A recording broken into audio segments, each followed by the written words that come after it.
आप लोग को सभी को स्लाइड विजिबल है? Hello, good morning.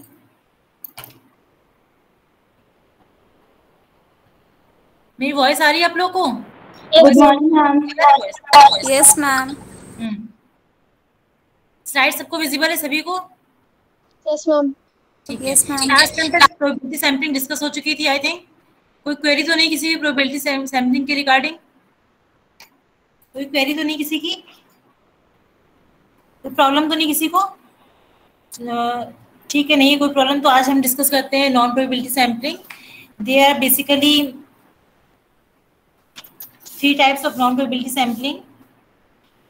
As I already told you, first one is judgment sampling, second is quota sampling, third is convenience sampling, and one more sampling which is show ball sampling. First one is judgment sampling, second is quota sampling, third is convenience sampling, fourth is show ball sampling. ये topic discuss तो नहीं है? Already discuss हो चुका हो, मैं दोबारा repeat कर दे रही हूँ। नहीं हुआ डिस्कस? No ma'am. ठीक है। First one is judgment sampling. It is also known as purposive sampling. Okay, it is also known as purposive sampling. Judgment sampling means selecting individuals according to some purposive principle. It means selecting individuals according to some purposive principle. If the sample is selected by personal judgment of investigator, it is called judgment sampling. कि जो भी researcher है या जो भी selector है वो अपने अकॉर्डिंग जो सिलेक्ट कर रहा है, जजमेंट कर रहा है कि हाँ हमें इस पर्सन को या इस इंडिविजुअल को एज अ सैंपल सिलेक्ट करना है, तो क्या हो जाएगा? जजमेंट सैम्पलिंग हो जाएगी.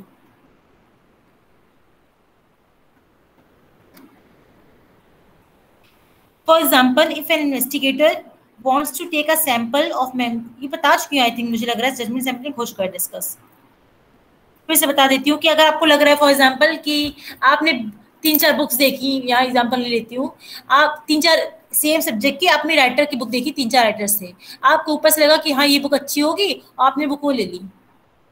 आपने स्टडी नहीं की, बुक अंदर खोल के नहीं देखा, इंडेक्स नहीं देखा, कुछ नहीं देखा, बस ऊपर से राइटर का नाम देखा, आपने फाइनल कर लिया कि हाँ ये बुक अच्छी होगी, इस बुक को लेना है. तो ये जो सैम्पलिंग होगी वो क्या हो जाएगी? जजमेंट सैम्पलिंग होगी.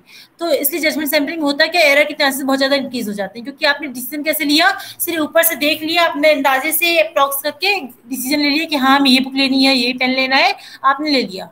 हो सकता है उसका कंटेंट अच्छा ना हो, बुक का कंटेंट किसी और बुक का अच्छा हो, या सिलेबस आपका नहीं मिल रहा उस बुक में, तो डिसीजन जनरली क्या होता है? रॉन्ग हो जाता है मोस्ट ऑफ द केसेस में, जजमेंट सैम्पलिंग के केस में.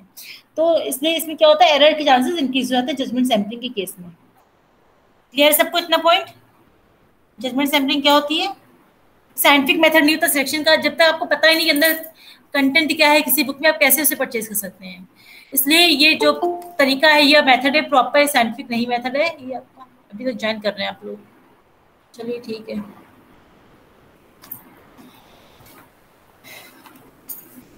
The success of this sampling method depends on the proper judgment of the investigator choosing a representative sample.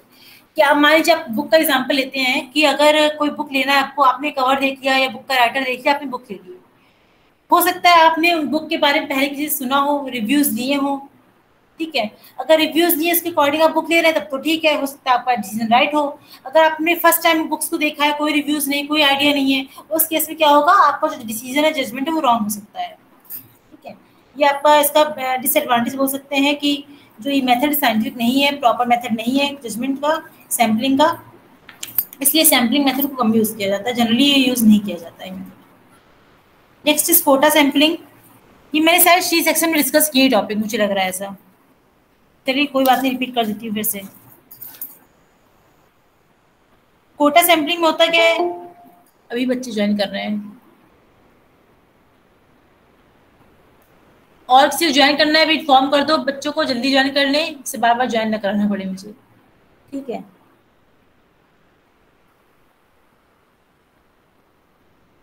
Quota sampling. Under this sampling method, quotas are set up according to some specified features such as age group, income group, etc. जैसे आपका अगर basic example लें तो हम category wise अगर लेते हैं, जैसे ओपन कैटेगरी होती है या SC जनरल कैटेगरीज होती हैं रिजर्वेशन पॉलिसी के अकॉर्डिंग, तो उसमें क्या होता है काउंसलिंग में उसके अकॉर्डिंग एडमिशन होते हैं। ये जॉब्स भी होती है, गवर्नमेंट जॉब्स होती है, उसमें क्या होता है कैटेगरी डिसाइड होती है, EWS कैटेगरी होगी या जनरल होगी या ओपन होगी, जो भी कैटेगरीज होती हैं, या एजुकेशन के अकॉर्डिंग कि हाँ हमें एजुकेशन का इतने % लेने हैं उसके अकॉर्डिंग, या मेल फीमेल की कैटेगरी डिवीजन करना कि हमें 5 मेल अपॉइंट करने हैं 5 फीमेल अपॉइंट करनी है, वो भी कैटेगरी हो जाएगी। जहाँ पर भी हम कैटेगरी डिसाइड कर रहे हैं, डिवाइड कर रहे हैं according to particular features of individuals, this is quota sampling. Quota is use for reservation मान सकते हैं कि हाँ 5 गर्ल्स ले ली 5 बॉयज ले लिए, तो वो भी आपका कोटा हो जाएगा। जहां पर कुछ फिक्स नंबर ऑफ वैकेंसीज और सीट्स है for particular type of person, this is quota sampling.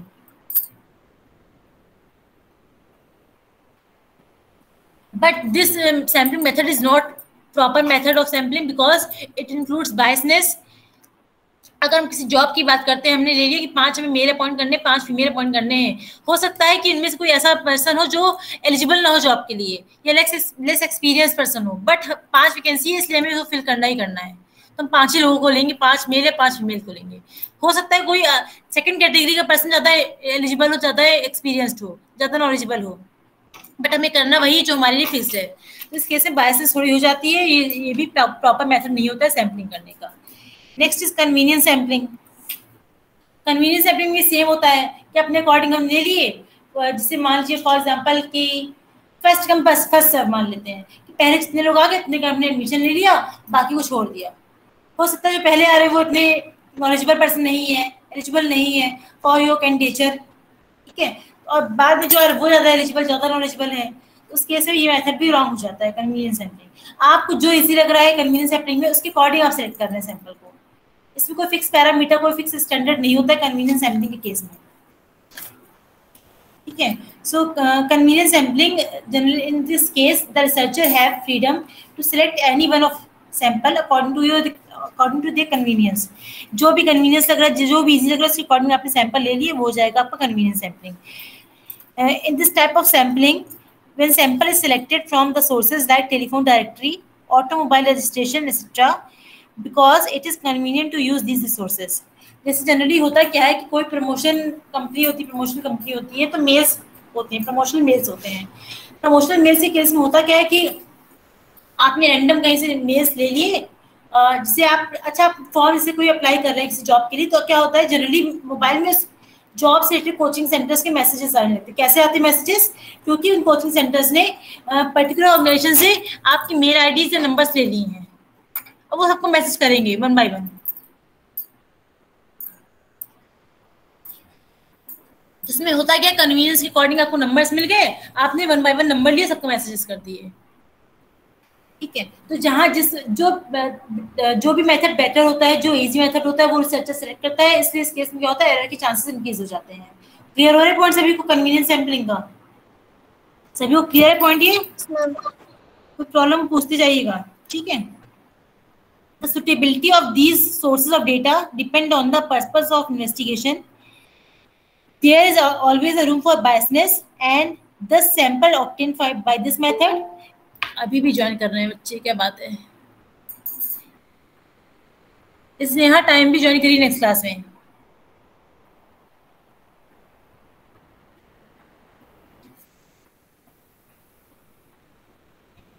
So there is always a room for biasness and this method is not representative of population। Generally जो sample select होते हैं from this sampling method, they are not representing the whole population। Generally होता है कि हमें जो sample हम select करते हैं वो क्या करता है, रिप्रेजेंट करता है पॉपुलेशन को, ठीक है। बट इस केस में ऐसा नहीं होता है, ये पॉपुलेशन को रिप्रेजेंट नहीं करता है, ठीक है।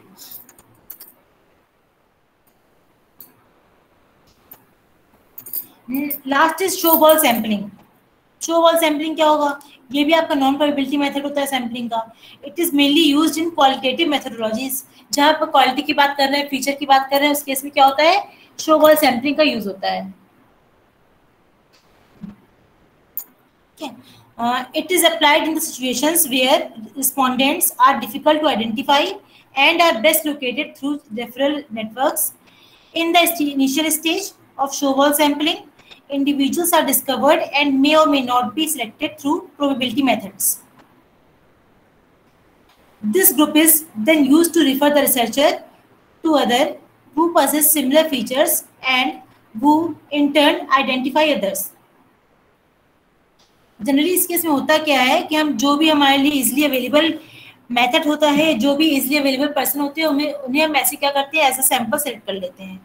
यहाँ पर हम सेलेक्ट किसके अकॉर्डिंग करेंगे, फीचर्स के अकॉर्डिंग सिलेक्शन करते हैं, ये रेफरल के अकॉर्डिंग. जैसे आप क्या होता है, कभी कभी किसी जॉब के लिए आप लोगों ने कभी सीवी बनाया है, सीवी और रिज्यूमे, किसी ने सीवी और रिज्यूमे बनाया है कभी, ये फॉर्मेट देखा है सीवी का?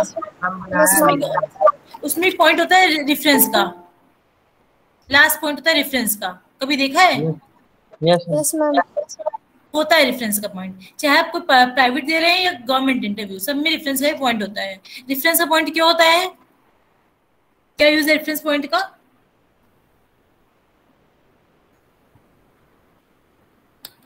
To refer some person, any individual, to refer any individual person. आपने रेफरेंस लेके जा रहे हैं किसी पर्टिकुलर पर्सन का कि हाँ हमारा ये जान पहचान का है, पर्टिकुलर पर्सन का आपने नेम मेंशन किया है, तो उसका आपको बेनिफिट मिलता है. या आपको कोई जॉब करनी है, आप लिंक अप में गए कि हाँ किसी को, मान लीजिए कोई पर्टिकुलर पर्सन है, उसने क्या किया, किसी स्टूडेंट को भेजा, ये किसी पर्सन को भेजा पर्टिकुलर जॉब के लिए, बोल दिया कि मेरा नाम बता देना आपको जॉब मिल जाएगी. तो क्या हुआ, रेफरेंस हुआ, रिफर किया.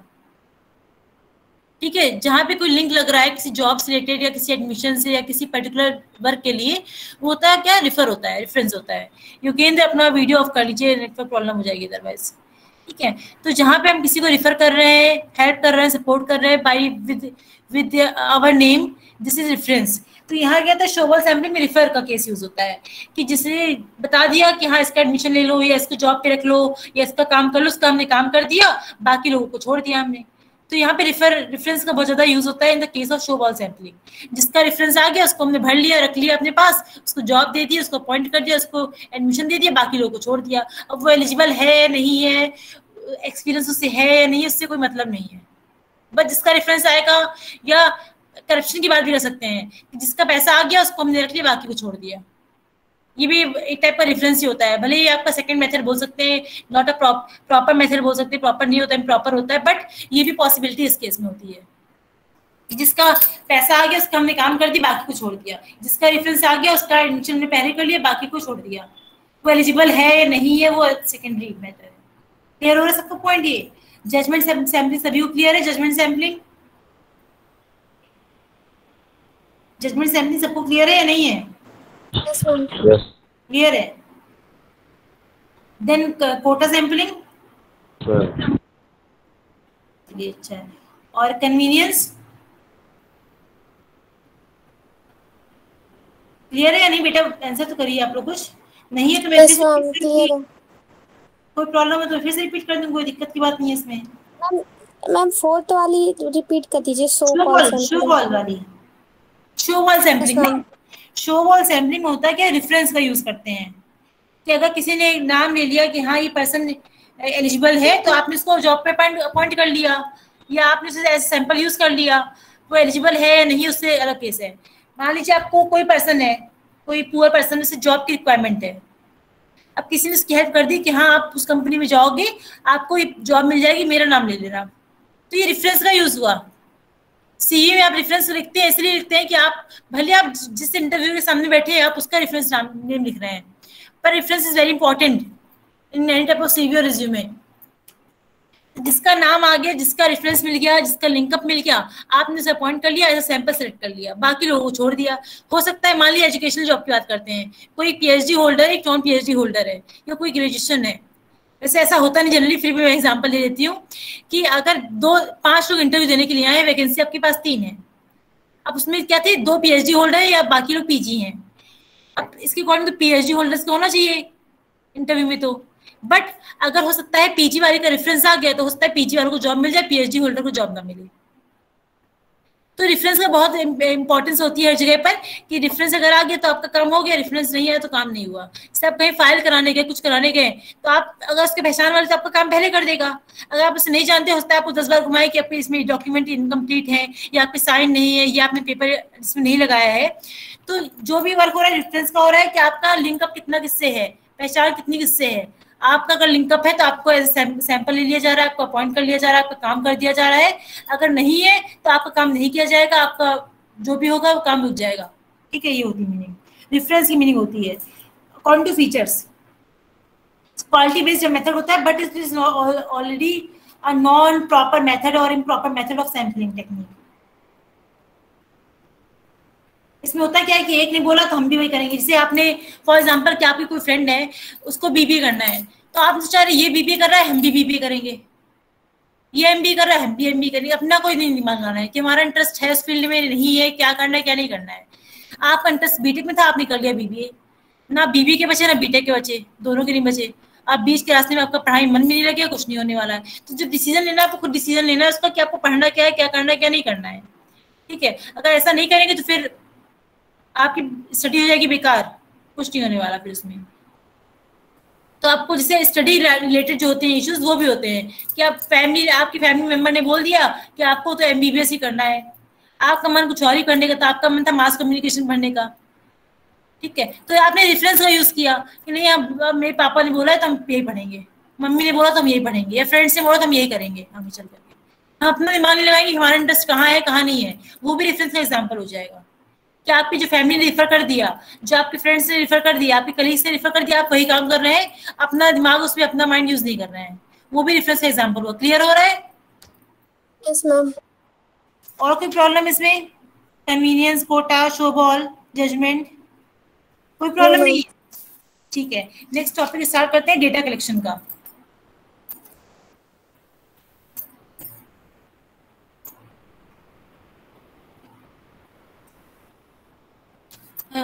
What is the classification of data collection? Data collection methods, types of data collection methods.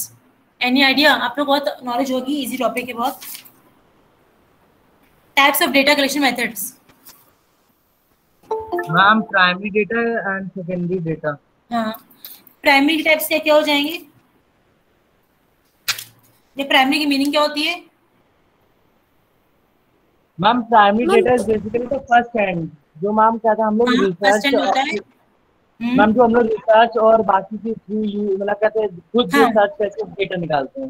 Okay, secondary data ma'am जो मतलब प्री एग्जिस्टिंग डेटा होते हैं जिनको हम पुरानी बुक्स या कहीं न्यूज़पेपर या आर्टिकल निकालते हैं। ओके, फिर राइट है।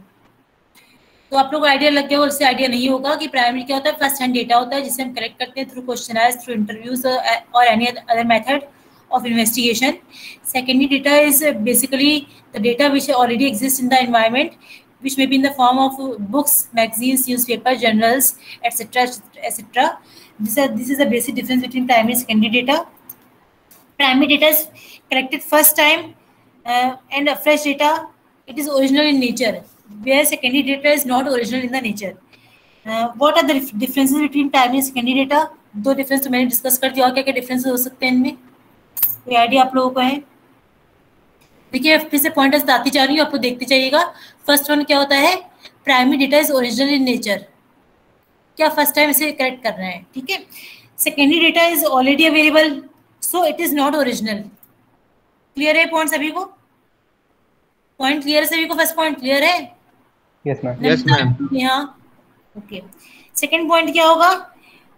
Primary data is collected by investigator itself, जो इन्वेस्टिगेटर है, रिसर्चर है, खुद कलेक्ट करता है प्राइमरी डेटा। ठीक है, where as secondary data is collected by some other person. कैसे होगा ऐसा, कोई समझाएगा? आपको रिसर्च करना है, आप उसमें प्राइमरी डेटा का यूज कर रहे हैं, इट मींस आपको खुद सिलेक्शन करना पड़ेगा, खुद कलेक्शन करना पड़ेगा।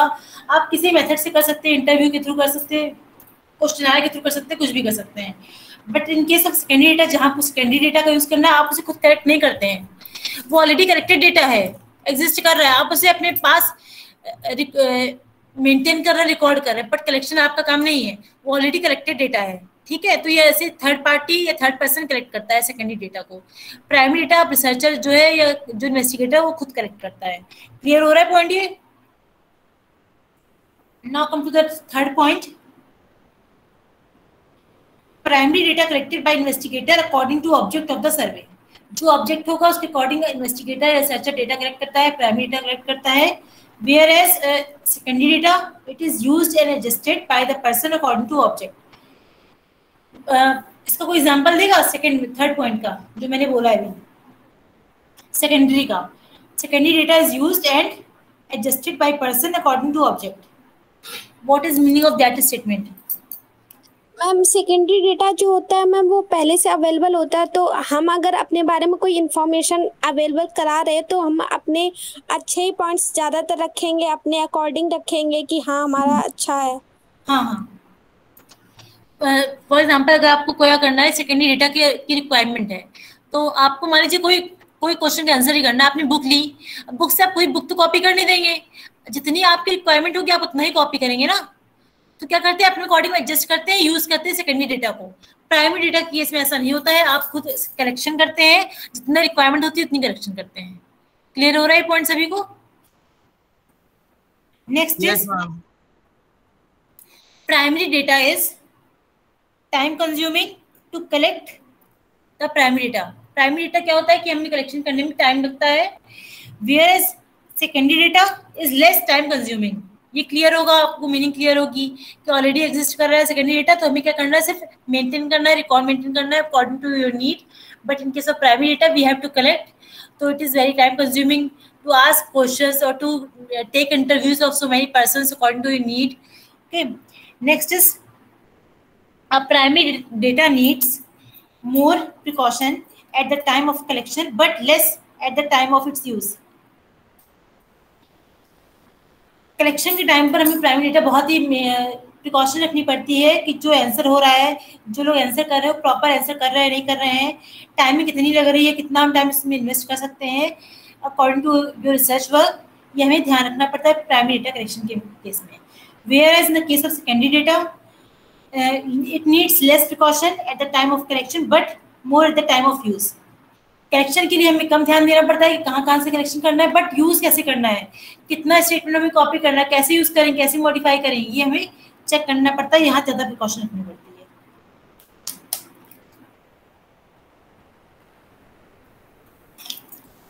फिर से मैं रिपीट करती हूँ, प्राइमरी डेटा के केस में हमें कलेक्शन के टाइम ज्यादा प्रिकॉशन रखनी पड़ती है, बट यूज के टाइम प्रिकॉशन इतनी नहीं रखनी पड़ती है. But in case of secondary data we needs less precaution in the time of collection but more precaution at the time of use. Clear हो रहा है सभी को पॉइंट ये? Next is primary data after use is converted into secondary data. एक बार अगर primary data हमने यूज कर लिया है तो क्या हो जाता है, वो सेकेंडरी डेटा में कन्वर्ट हो जाता है.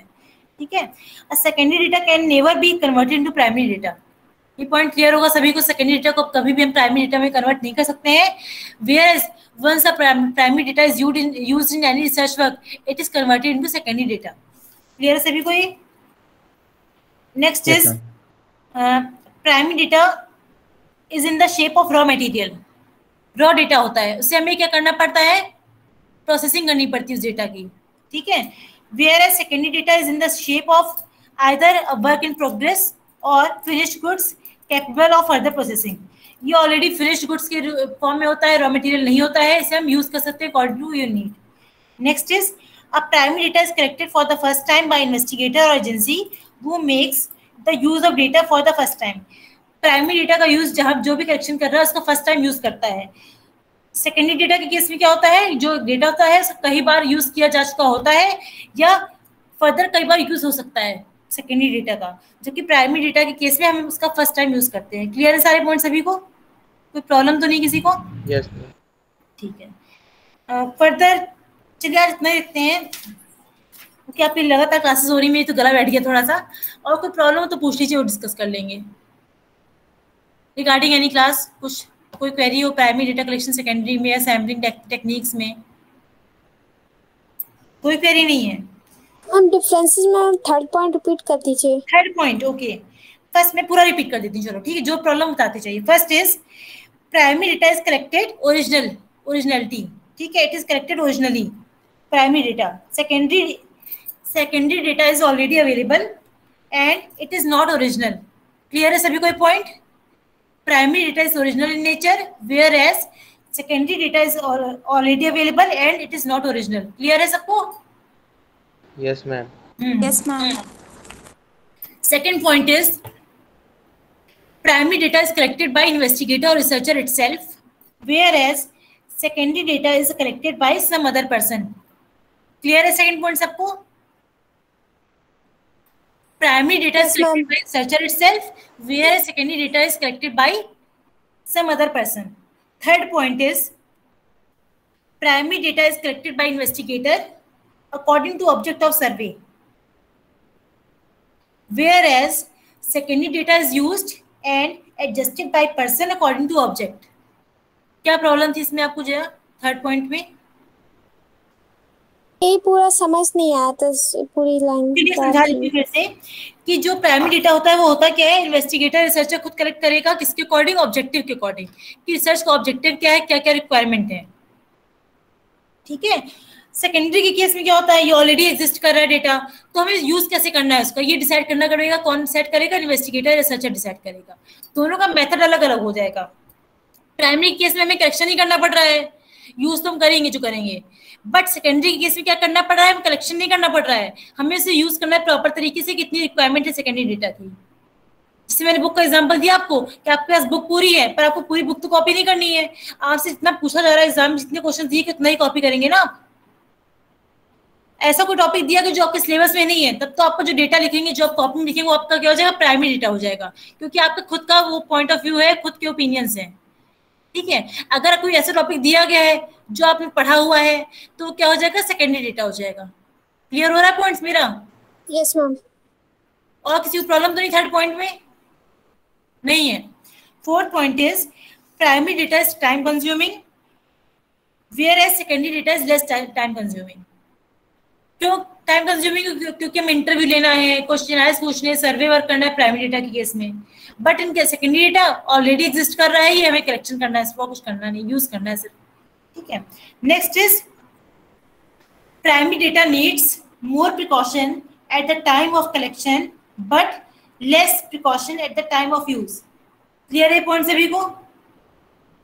Primary data needs more precaution at the time of collection but less precaution at the time of use. Clear है पॉइंट? ये कलेक्शन के टाइम ज्यादा पड़ती है, यूज के टाइम पड़ती है। Whereas in the case of secondary data, there is requirement of less precaution at the time of collection but more precaution at the time of use. ठीक है। Next point is primary data after a use is converted into secondary data, whereas a secondary data can never be converted into primary data. Clear है point सभी को?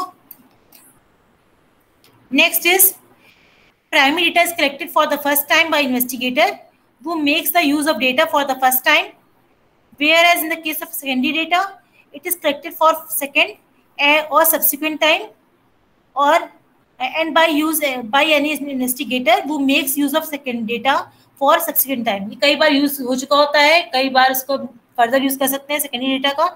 Last is primary data is in the shape of raw material whereas secondary data is in the shape of either a work in progress or finished goods and capable of further processing. ठीक है। आज से check point याद रखिए, last जो भी last point of time होगा class का आपका, उसमें एक बार अटेंडेंस में सबकी नेम बोल दे रही हूँ जो प्रेजेंट लोग हैं, ठीक है। क्योंकि लास्ट कुछ लोग बीच में लेफ्ट कर देते हैं, मैंने देखा क्लास में स्टार्टिंग ज्वाइन करके छोड़ देते हैं, तो आज की अटेंडेंस में बोल देती हूँ एक बार, फिर आप लोग बताइए क्वेरी क्या क्या है आपकी। फर्स्ट जय मिश्रा, मुस्कान सक्सेना, नमन गंगवार, नम्रता सिंह, नारायण तिवारी, नेहा प्रजापति, प्रज्ञा गुप्ता, प्रतीक पाल, ऋतिक तिवारी, ऋतु वर्मा, रिया गुप्ता, रिया त्रिवेदी, सचिन मिश्रा, शांतनु, शिवांगी शुक्ला, श्रेया सचान, सिमरन, स्नेहा यादव, सृष्टि पाल, तनुष्का वर्मा, उत्कर्ष Singh. These are the students who are attended all पूरी complete class, ठीक है। अगर फर्दर अटेंडेंस मांगी जाती है उसके अकॉर्डिंग आपको अटेंडेंस दी जाएगी। रिकॉर्डिंग मेरे पास ऑलरेडी मेंटेन है। अगर आप 5 मिनट क्लास अटेंड करके छोड़ रहे हैं, क्लास लेफ्ट कर रहे हैं, तो ये आपकी प्रॉब्लम होगी, मेरी प्रॉब्लम नहीं होगी। अटेंडेंस अगर मैं नहीं देती हूँ आपको तो, ठीक है। क्लास तक स्टे करना जरूरी है, भले आप पढ़ो ना पढ़ो, वो आपकी हेडेक है, मेरी हेडेक नहीं है। प्रज्ञा गुप्ता ने जैसे भी लेफ्ट कर दिया है तो ऑलरेडी सब कुछ रिकॉर्डिंग में, एडिटिंग कुछ नहीं कर रही, रिकॉर्डिंग की जैसी होगी रिकॉर्डिंग वैसी ही आपकी चैनल में अपलोड कर दी जाएगी रिकॉर्डिंग, ये बात याद रखिएगा। अच्छा, किसी और की कोई क्वेरी है या नहीं है? प्रज्ञा ने ज्वाइन कर लिया फिर लेफ्ट आउट, बीच में ज्वाइन कर रहे हैं, बीच में छोड़ दे रहे हैं। कोई क्वेरी है किसी और की? कुछ नहीं क्वेरी? चलिए कल क्लास स्टार्ट करेंगे, आज इतना ही रखते हैं। Thank you class. Thank you ma'am. Thank you ma'am. Thank you ma'am.